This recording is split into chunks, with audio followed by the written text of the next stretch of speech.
روحانی جوش میں کیا کرو؟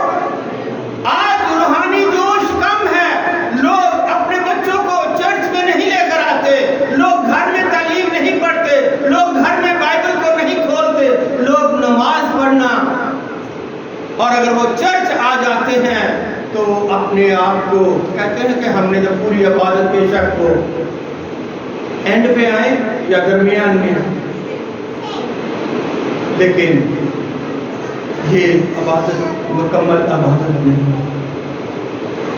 اسی لیے لکھا کہ روحانی جوش میں بھرے رہو۔ جب آپ بھرے ہوں گے اپنے بچوں کو، اپنے گھر پر بھی آپ اسی جوش کو دوسروں پر ظاہر کریں گے۔ خداوند کی خدمت کرتے رہو، امید میں خوش رہو۔ امید کتنی بڑی ہمیں خداوند یسوع مسیح نے دکھائی ہے، بہت کچھ اس پہ ہمیں 1 گھنٹے سے زیادہ بول۔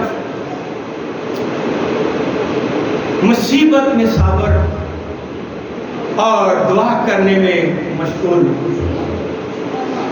دعا کرنے میں کوتاہی نہ کرو، بلکہ لکھا ہے پہلا تسلیکیوں اس کا 6:16 بلا ناگا کیا کرو؟ مقدسوں کی حاجتیں رفع کرو، مسافر پروری میں لگے رہو، اور لکھا ہے غور سے سنیے گا، جو تمہیں ستاتے ہیں، جو تمہیں ستاتے ہیں ان کے واسطے برکت چاہو۔ یہ مقدسین اور ایماندار اور امین کا اور راست بازوں کا فرض ہے۔ جو تمہیں ستاتے ہیں ان کے واسطے برکت چاہو، برکت چاہو، لعنت نہ کرو، خوشی کرنے والوں کے ساتھ خوشی کرو، رونے والوں کے ساتھ رو، آپس میں یک دل، ایک دل رہو، ایک دل بن کر رہو، اونچے اونچے خیال نہ باندھو۔ جو خیالوں میں رہتے ہیں وہ کچھ حاصل نہیں کر سکتے، بلکہ عقلی لوگوں کی طرف متوجہ ہو، اپنے آپ کو عقل مند نہ سمجھو۔ اس طرح کرتے اپنے آپ کو عقل مند نہ سمجھو۔ یہاں پر بدی کے عوض بدی سے نہ کرو۔ بہت سمجھتے ہیں، آپ سب پڑھے لکھے ہیں، جو باتیں سب لوگوں کے نزدیک اچھی ہیں ان کی تدبیر کرو۔ جہاں تک ہو سکے تم اپنی طرف سے سب آدمیوں کے ساتھ کیا کرو؟ میل اور ملاپ رکھو، رفاقت رکھو۔ اور اگر اسی طرح ہم دیکھیں 2 کرنتھیوں اور اس کا 6 باب کی 6 ہی آیت میں، جیسے پہلی 6 کی تلاوت کی، اسی طرح 6 آیت میں گمناموں کی مانند ہیں۔ ہم کیا ہیں؟ گمناموں کی مانند ہیں، ہماری کوئی حیثیت نہیں ہے، کوئی حمیت نہیں ہے، گمناموں کی مانند ہے تو بھی مشہور ہے، مرتے ہوں کی مانند ہے مگر دیکھو جیتے ہیں مسیح میں، اور مار کھانے والوں کی مانند ہیں مگر جان سے مارے نہیں جاتے، غموں کی مانند ہیں لیکن ہمیشہ یسوع مسیح میں خوش رہتے ہیں، کنگالوں کی مانند ہیں مگر بطیروں کو دولت مند کر دیتے ہیں، روحانی دولت سے بھی اور جسمانی دولت سے بھی ان کو دولت مند کر دیتے ہیں، نگاروں کی مانند ہیں تو بھی سب کچھ ہم اپنے پاس رکھتے ہیں کیونکہ مسیح ہمارے پاس ہے، وہ زندہ خدا ہے، اور اس نے کہا ہے جو کچھ میرا ہے وہ سب خدا کا ہے، جو کچھ خدا کا ہے وہ سب کس کا ہے؟ وہ میرا ہے۔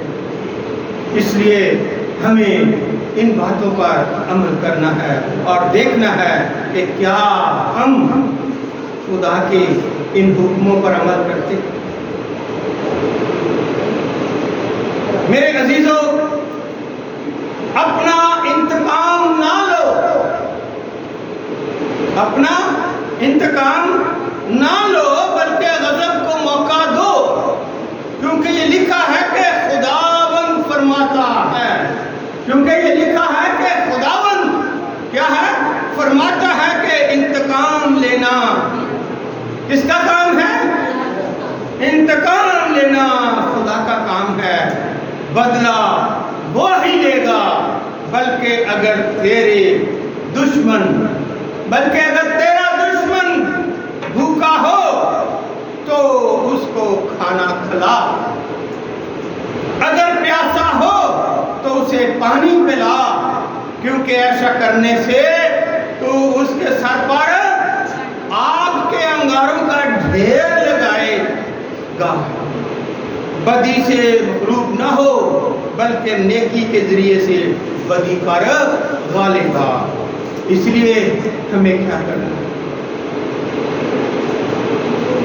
خدا کا بندہ موسیٰ، خدا خود فرماتا ہے کہ میرا بندہ موسیٰ کو دیکھو کتنا حلیم، اس پر کتنے سوال ہوئے، کتنے اس پر الزام لگائے گئے، کتنے اس کو ستایا گیا، لیکن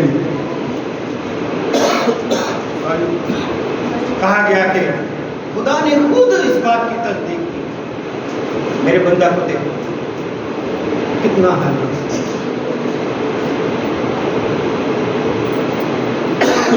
ہم کو خدا کے فضل ہی سے نجات ملی، یسوع کے مار کھانے سے ہی ہمیں نجات ملی، یسوع کے صلیب پر چڑھائے جانے سے ہی ہمیں ابدی زندگی کی امید ملی۔ یسوع مسیح نے ساری دنیا کے لیے کفارہ دے دیا، اس کے گناہ، ان لوگوں کے گناہ جو یسوع مسیح پر ایمان رکھتے معاف ہو گئے، اور اب ہم سب جو ایمان رکھتے ہیں یسوع، اس کے حکموں پر عمل کرتے ہیں، خدا باپ کے بیٹے اور بیٹیاں بن گئے، خدا باپ کے بیٹے اور بیٹیاں بن گئے۔ اس لیے یہ جسم خاک کا بنا ہوا ضرور ہے، جب ہم مر جاتے ہیں تو جسم خاک سے مل جاتا ہے، لیکن روح خدا کے پاس چلی جاتی ہے، یہ ہماری امید ہے، اسے شیطان کے قبضے میں نہیں رہتا، بھٹکتی نہیں پھرتی، بلکہ خدا باپ کی سنہری قربان گاہ کے پاس ہوتی۔ اس لیے تمہیں نئے سرے سے پیدا ہونا ضروری ہے اور حکموں پر عمل کرنا بھی ضروری ہے۔ اپنے آپ کو چینج کیجیے گا، اپنے آپ کو بدلی کیجیے گا، اپنے آپ میں تبدیلی لائیے گا، تو خدا کا جلال دیکھیے گا، خدا کس طرح سے آپ کو کثرت سے استعمال کرے، کیونکہ دنیا میں تھرموسٹیٹ بنو،